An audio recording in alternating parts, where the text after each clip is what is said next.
Mediterranean sea గురించి మనకు అందరికీ తెలిసిందే. ఇది అట్లాంటిక్ ఓషన్ నుంచి స్ట్రైట్ ఆఫ్ గిబ్రాల్టర్ ద్వారా సెపరేట్ చేయబడుతోంది. అండ్ మెడిటేరియన్ సీ గురించి మనకందరికీ తెలిసిన ఇంకో విషయం ఏంటంటే దానికంటూ ఒక కోస్ట్ లైన్ ఉంది. ఆ కోస్ట్ లైన్ 28,600 మైళ్ళ ప్రాంతం వరకు విస్తరించి. అండ్ మెడిటేరియన్ సీకి కాదు, రెడ్ సీకి అయినా, బ్లాక్ సీకి అయినా, లేదంటే ఎల్లో సీకి అయినా, ఏ సీకి అయినప్పటికీ కూడా దానికంటూ ఒక కోస్ట్ లైన్ ఉంటుంది. దానికంటూ ఒక రాకీ బార్డర్స్ ఉంటాయి. సో దానిని బట్టి దాని యొక్క ఎడ్జ్ ఇది అని మనం అర్థం చేసుకోవచ్చు. కానీ ఈ ప్రపంచంలో ఒక సముద్రం ఉంది. ఆ సముద్రానికి అలాగ ఒక బార్డర్ అంటూ లేదు. ఆ సముద్రం పేరే సర్గాసో సీ.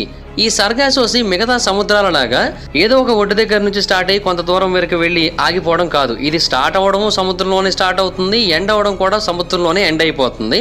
ఇది అట్లాంటిక్ ఓషన్లో ఉంది ఈ సర్గాసో సీ అనేది. ఏ ల్యాండ్కి కూడా కనెక్ట్ చేయబడి ఉండదు. కాకపోతే మధ్యలో కొన్ని ఐలాండ్స్ అయితే ఉంటాయి. కాకపోతే దీని యొక్క సరిహద్దుగా చెప్పాలంటే ఓషన్ కరెంట్స్ అని చెప్పాలి. ఒకవైపు ఏమో Gulf stream, north Atlantic drift ఉంటే, ఇంకొక వైపు ఏమో కెనరీ కరెంట్స్ ఉంటాయి, ఇంకొక వైపు ఏమో నార్త్ ఈక్వటోరియల్ కరెంట్స్ ఉంటాయి. ఇవన్నీ మాత్రమే దీని యొక్క బార్డర్ని డిసైడ్ చేస్తాయి. ఇన్ఫ్యాక్ట్ దీని మొత్తాన్ని కూడా నార్త్ అట్లాంటిక్ గైర్ అని పిలుస్తూ ఉంటారు. ఈ గైర్ మధ్య భాగంలోనే ఆ సముద్రం అయితే ఉంది. సో నేలకి సముద్రానికి మధ్య చాలా పెద్ద గొడవయ్యి ఈ రెండు కూడా ఒకదానికి ఒకటి దూరంగా ఉన్నట్టుగా మనకు అనిపిస్తూ ఉంటుంది. అయితే ఈ సముద్రం టెక్నికల్గా ఉండడం మాత్రమే కాదు, ఇది మిగతా సముద్రాల కంటే చాలా డిఫరెంట్గా ఉంటుంది. ఎందుకంటే ఇక్కడ వాటర్స్లో ఒక ప్రత్యేకమైన మెటీరియల్ ఉంటుంది. అది ఒక స్ట్రేంజ్ సీ కన్సీల్. దాన్ని చూసినప్పుడు చాలామంది చాలా ఆశ్చర్యపోతూ ఉంటారు. ఈ భూమి మీద ఇంకెక్కడా కూడా అది మనకు కనబడదు. సో అసలు ఏంటి సముద్రం, ఆ సముద్రంలో కనబడే ఆ మెటీరియల్ ఏంటి, దాని కారణంగా జరిగే మార్పులు ఏంటి, ఇవన్నీ కూడా ఇప్పుడు ఈ వీడియోలో కొంచెం డీటెయిల్గా తెలుసుకునే ప్రయత్నం చేద్దాం. సో ఇంకెందుకు లేడు, let's get into the video. Christopher Columbus మొట్టమొదటిసారిగా ఈ ప్రాంతాన్ని ఎక్స్ప్లోర్ చేస్తున్న టైంలో దీని గురించి తన పుస్తకంలో మెన్షన్ చేశాడు. ఆ ప్రాంతంలో అతనికి కొన్ని ఫ్లోటింగ్ సీవీడ్ మ్యాట్స్ కనబడ్డాయి. వాటిని చూసి అతను ఏమని తెలియజేశాడంటే ఫారెస్ట్ ఇన్ ద సీ అని తెలియజేశాడు. అంటే సముద్రం మధ్యలో ఒక అడవిని చూసినట్టు అనిపించిందని తెలియజేశాడు. నిజమే, ఈ సర్గాసో సముద్రం చూడడానికి అలాగే కనబడుతూ ఉంటుంది. బేసిక్గా ఇది కూడా మిగతా సముద్రంలాగా మ్యాక్సిమం వాటర్ని కలిగి ఉంటుంది. కాకపోతే దీని యొక్క ఓషన్ కరెంట్స్ అన్నీ కూడా దీనికి ఒక వాల్ లాగా ప్రొటెక్ట్ చేస్తూ ఉండి విండ్స్ దీని మీదకి రాకుండా చూసుకుంటాయి. అంటే విండ్స్ ఈ ప్రాంతంలో ఎక్కువగా కనబడవు. మనకి ఏమైనా షిప్పులు ఈ ప్రాంతం మీదగా వెళ్తున్నాయి అనుకోండి, ఆ ప్రాంతంలో వాటికి మోషన్లెస్ వాటర్స్ మాత్రమే కనబడతాయి. ఇప్పుడు గాలులు ఎక్కువ ఉన్నాయి అనుకోండి, అప్పుడు వాటర్స్లో కూడా చాలా ఎక్కువ మూమెంట్స్ ఉంటాయి. హాయ్ ఫ్రెండ్స్, మీరు ఎప్పుడైనా సరే 5,000 రూపాయల ప్రోడక్ట్ 250 రూపాయలకి రావడానికి గమనించారా? లేదు కదా. కానీ అమెజాన్, ఫ్లిప్కార్ట్ లాంటి కంపెనీస్ ఏం చేస్తూ ఉంటాయంటే కొన్ని గోల్డెన్ హవర్స్ టైంలో మెగా డీల్స్ ఇస్తూ ఉంటాయి. ఆ డీల్స్ టైంలో ఒక్కొక్క ప్రోడక్ట్ మీద 90% నుంచి 95% వరకు డిస్కౌంట్ అయితే ఉంటుంది.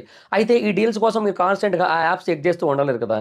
కానీ మీకోసం నేను వాటన్నిటిని కూడా కాన్స్టెంట్గా చెక్ చేస్తూ ఉంటాను. అండ్ దాంట్లో ఎప్పుడు ఏ డీల్ పెట్టినా కూడా ఇమీడియట్గా మీకు ఆ ప్రోడక్ట్ని అయితే షేర్ చేస్తాను. మీరు ఇమీడియట్గా ఆ ప్రోడక్ట్ని పర్చేస్ చేయొచ్చు దాని నుంచే.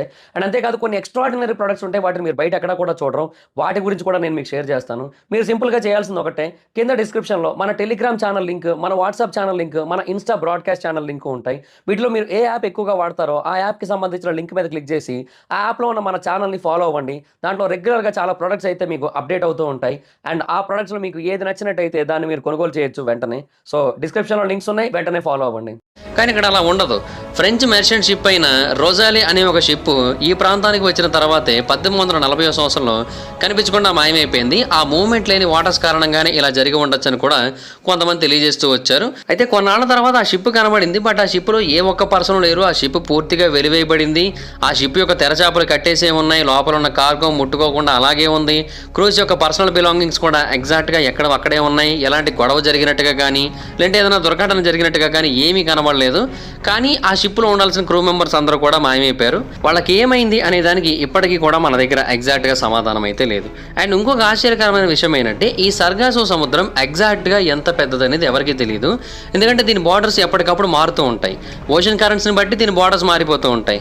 సో రఫ్ ఎస్టిమేషన్ ప్రకారం ఇది 1800 మైళ్ళ లెంత్, 600 మైళ్ళ విడ్త్ని కలిగి ఉందని అయితే శాస్త్రవేత్తలు ఒక అంచనాకైతే వచ్చారు. అయితే ఇక్కడ నీటికి ఉన్న ఇంకొక ప్రత్యేకత ఏంటంటే ఈ నీళ్లు చాలా అంటే చాలా క్లియర్గా ఉంటాయి. అంటే ఆ water colour deep observe blue కలర్లో ఉండడం వలన ట్రాన్స్లూసెంట్ సిచ్యువేషన్ని కలిగి ఉంటుంది. సో పైనుంచి షిప్పుల్లో వెళ్తున్నప్పుడు ఆ సముద్రం లోపల 60 మీటర్ల లోతు వరకు కూడా ఏముందనేది మనం పైనుంచి చూడొచ్చు. అంత క్లియర్గా కనబడుతుంది. అక్కడ వాటర్ అంత ప్యూర్గా ఉంటుందన్నమాట.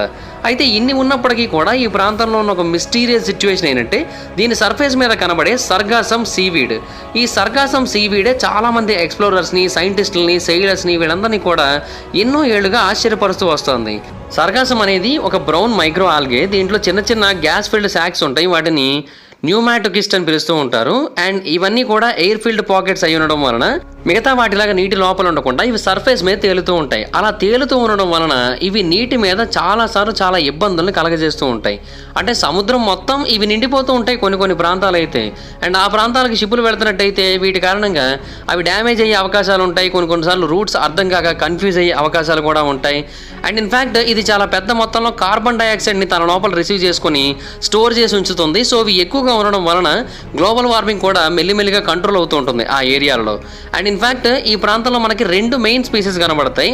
అందులో మొదటిది వచ్చి సర్గాసం నాటాన్స్, రెండోది వచ్చి సర్గాసం ఫ్లూటాన్స్. ఈ రెండింటికి మధ్య చిన్న చిన్న డిఫరెన్స్లు మాత్రమే ఉంటాయి. సో ఓవరాల్గా ఈ సబ్స్టాంటియల్ సీవీడ్ స్ట్రక్చర్స్ అనేవి కొన్ని వందల మైళ్ళ ప్రాంతం వరకు కూడా స్ప్రెడ్ అయి ఉంటాయి. ఈవెన్ మనం స్పేస్ నుంచి కూడా వీటిని గమనించవచ్చు, అంత పెద్దగా ఉంటాయి ఇవి. సో ఈ ప్రాంతం మీదుగా వెళ్తున్న షిప్పులు వాళ్ళకి ఎప్పటి నుంచో ఈ ప్రాంతంలో ప్రయాణిస్తూ ఉండడం వలన వీటి గురించి పూర్తిగా అవగాహన అయితే ఉంటుంది. కాబట్టి వాటి వైపు వెళ్లకుండా వాటి చుట్టుపక్కల ప్రాంతాల నుంచి వెళ్ళిపోతూ ఉంటారు. బట్ కొన్నిసార్లు ఏమైనా షిప్పులు అలాగ మొత్తం తిరిగి వెళుతూ ఉంటే ఎందుకు ఇలా తిరుగుతున్నారన్న కన్ఫ్యూజన్ వస్తూ ఉంటుంది చాలామందికి. బట్ అదంతా ఎందుకు అంటే ఆ షిప్పులకి ప్రమాదం కలగకుండా ఉండేందుకు. అండ్ ఇంకొకటి ఏంటంటే ఇవన్నీ ఒక చోటకి చేరుతూ ఉంటాయి కదా, అలా చేరుతున్న టైంలో ఈ మెల్లిమెల్లిగా ఫ్లోరిడా యొక్క తీరం వైపు రావడం మొదలు పెడుతూ ఉంటాయి.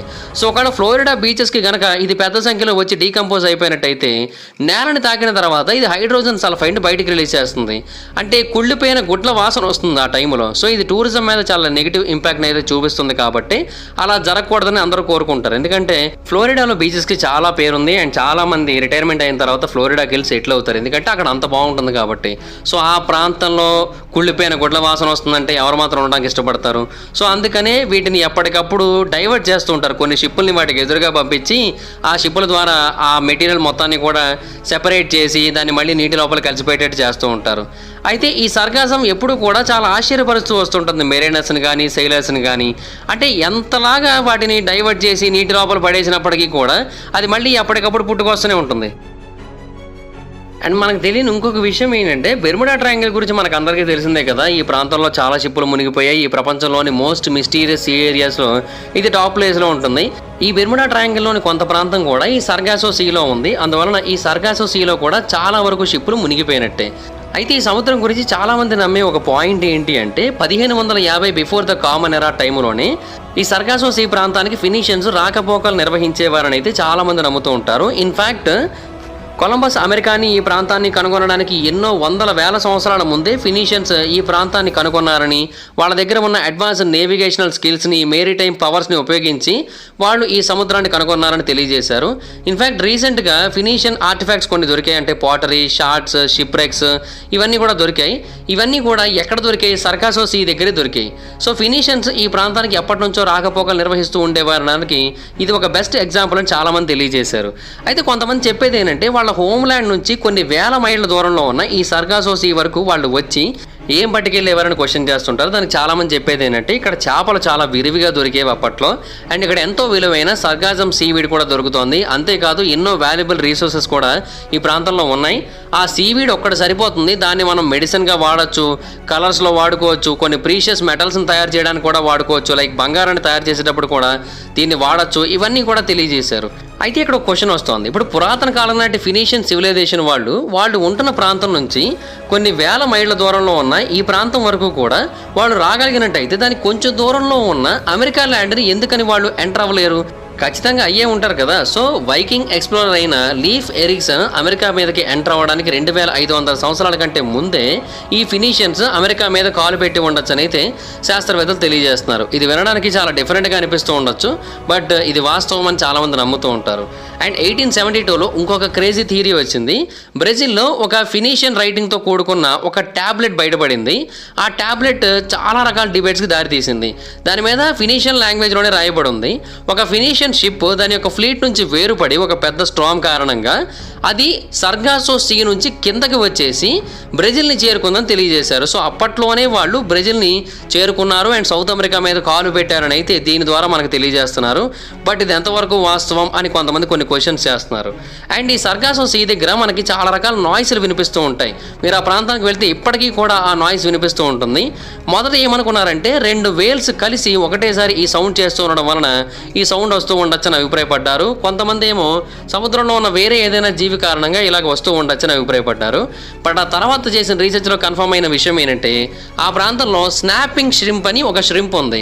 అది ఏం చేస్తూ ఉంటుందంటే దాని యొక్క కొండలతో అంటే చివర ఉంటాయి కదా వాటితో కొన్ని పిస్టల్ లాంటి సౌండ్ చేస్తూ ఉంటుందన్నమాట. అది చాలా అంటే చాలా పెద్ద సౌండ్ క్రియేట్ చేస్తుంది, సోనిక్ బూమ్ రేంజ్లో ఉంటుంది. అండ్ ఆ సౌండ్ బయటికి చాలా పెద్దగా వినబడుతూ ఉండి ఏవో వేల్స్ షార్క్స్ ఆ సౌండ్ని క్రియేట్ చేస్తున్నాయి ఏమో అన్నట్టుగా మనకు వినిపిస్తూ ఉంటుంది. అండ్ ఈ ఫ్లోటింగ్ సీవీడ్ ఐలాండ్స్ అనేవి కొన్ని ప్రత్యేకమైన జీవరాశులకు నెలవు కూడా. అంటే అక్కడ ఉన్న సిచ్యువేషన్స్ కారణంగానే కొన్ని రకాల జీవరాశులు ఆ ప్రాంతంలో బ్రతికున్నాయి. అండ్ అలాంటి క్రీచర్స్ కేవలం ఆ ప్రాంతంలో మాత్రమే ఉన్నాయి, ఆ సర్గాసో సీలో మాత్రమే ఉన్నాయి. భూమి మీద ఇంకెక్కడా కూడా అలాంటి క్రీచర్స్ మనకు కనబడవు. అండ్ ఇన్ఫ్యాక్ట్ చాలామంది ఈ సర్గాసో సీని ఫ్లోటింగ్ రెయిన్ ఫారెస్ట్ అని పిలుస్తూ ఉంటారు. ఎందుకంటే అక్కడ ఆబ్వియస్లీ మొక్కలు ఉన్నాయి అండ్ దానికి తోడుగా ఆ ప్రాంతంలో చాలా పెద్ద సంఖ్యలో బయోడైవర్సిటీ ఉంది, చాలా రకాల జీవరాశులు ఉన్నాయి. అండ్ ఇది దాదాపుగా వెలివేయబడి ఉంది. 100కి పైగా చేప జాతులు, 145కి పైగా ఇన్వెర్టెబ్రేట్స్, 10కి పైగా షార్క్ జాతులు ఈ ప్రాంతంలో ఉన్నాయని అయితే శాస్త్రవేత్తలు తెలియజేశారు. ఇంకా బయట పడనవి ఇంకెన్నో ఉండే అవకాశం కూడా ఉందని తెలియజేశారు. సో ఈ ప్రాంతంలో జీవం అయితే మాత్రం చాలా అంటే చాలా ఎక్కువగా చాలా అద్భుతంగా ఉంది. అండ్ ఎర్త్ యొక్క న్యాచురల్ వండర్స్లో ఖచ్చితంగా ఇది కూడా ఒకటి. దీన్ని కూడా అలా గుర్తించాల్సిన అవసరం అయితే ఎంతైనా ఉంది.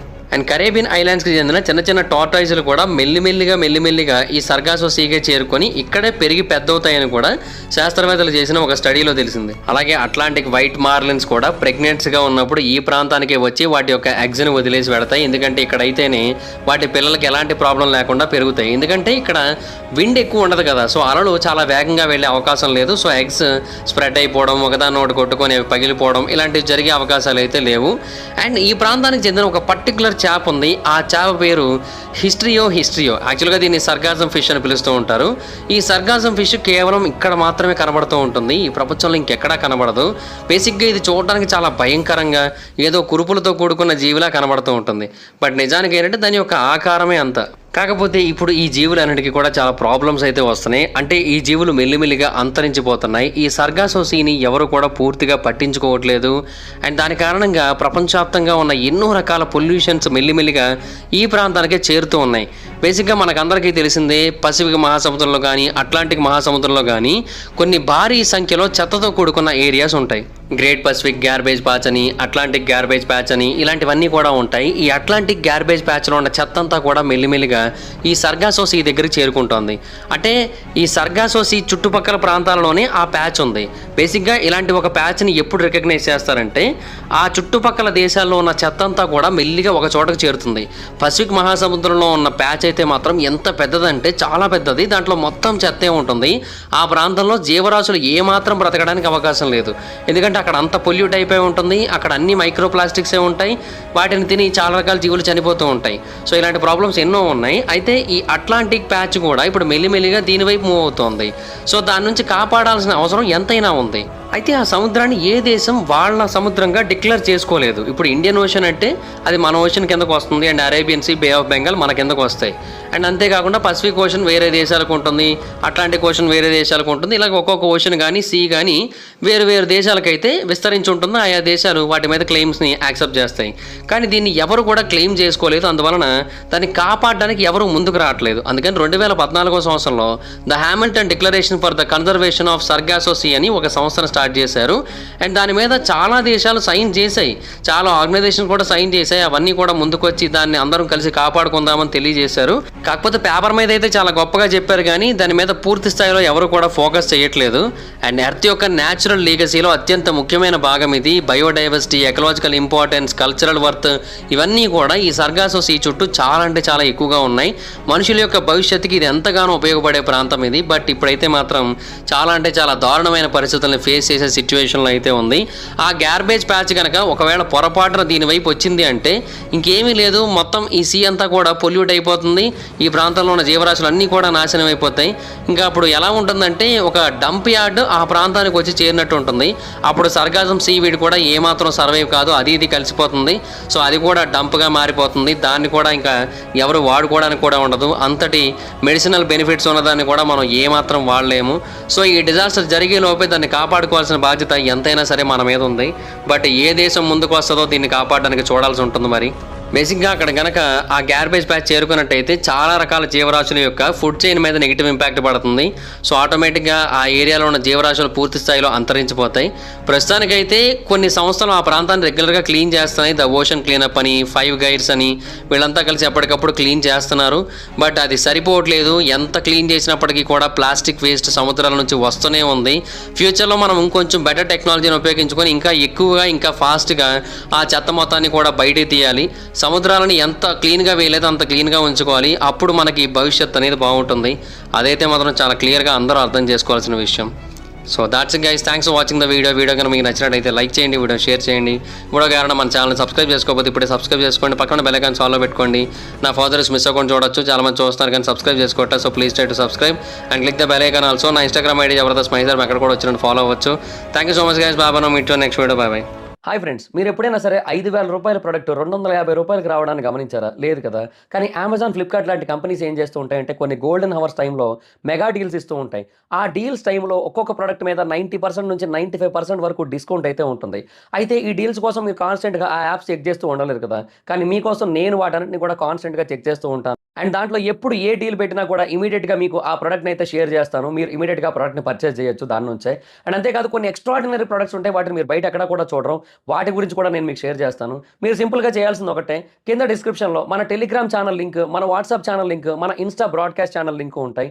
వీటిలో మీరు ఏ యాప్ ఎక్కువగా వాడతారో ఆ యాప్కి సంబంధించిన లింక్ మీద క్లిక్ చేసి ఆ యాప్లో ఉన్న మన ఛానల్ని ఫాలో అవ్వండి. దాంట్లో రెగ్యులర్గా చాలా ప్రొడక్ట్స్ అయితే మీకు అప్డేట్ అవుతూ ఉంటాయి. అండ్ ఆ ప్రొడక్ట్స్లో మీకు ఏది నచ్చినట్టయితే దాన్ని మీరు కొనుగోలు చేయొచ్చు వెంటనే. సో డిస్క్రిప్షన్లో లింక్స్ ఉన్నాయి, వెంటనే ఫాలో అవ్వండి.